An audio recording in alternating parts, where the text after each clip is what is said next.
ஒரு சகோதரி டீச்சர், ஸ்கூல்ல டீச்சர், வகுப்பு போவாங்க, ரொம்ப பக்தியா ஜெபம் பண்ணிட்டு வகுப்பு போவாங்க, பைபிளோட போவாங்க. அங்க போய் உட்கார்ந்துட்டு பிள்ளைகளை பார்த்து எல்லாம் எடுங்க, இந்த பாடம் எல்லாரும் படிங்க, உட்காந்து எல்லாம் இந்த பாடம் படிங்கன்னு சொல்லிட்டு அங்க பைபிள் வாசிப்பாங்க. எங்க கிளாஸ் ரூம்ல. இவங்க போய் கிளாஸ் ரூம்ல பைபிள் வாசிக்கிறதுக்கு சம்பளம் கொடுக்கறாங்க.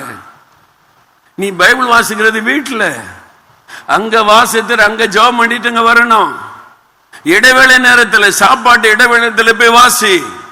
பிள்ளைகளுக்கு பாடம் சொல்லி கொடுக்கிற நேரத்தில் பைபிள் வாசி கொண்டு பக்தியா இருக்கிறியா? உன் பக்தி வேஷம். அதுக்காக சம்பளம் கொடுக்கறாங்க. வாங்குகிற சம்பளத்துக்கு உண்மையா வேலை செய்யணும். எத்தனை மணிக்கு வர சொல்றாங்களே முன்னால போய் உட்கார்ந்து ஜெபம் பண்ணி வேலை ஆரம்பிக்கணும்.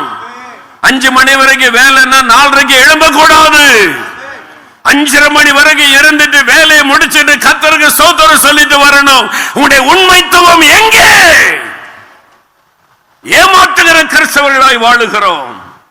எல்லாம் ஆண்டவர் மன்னிச்சிருவார், எல்லாம் மன்னிச்சிருவார், எல்லாம் கிருபை. கிருபை நரகத்துக்குள்ளே கொண்டு போய்விடும். கிருபையை போக்கடித்தால் நரகத்திற்கு போய் விடுவீர்கள்.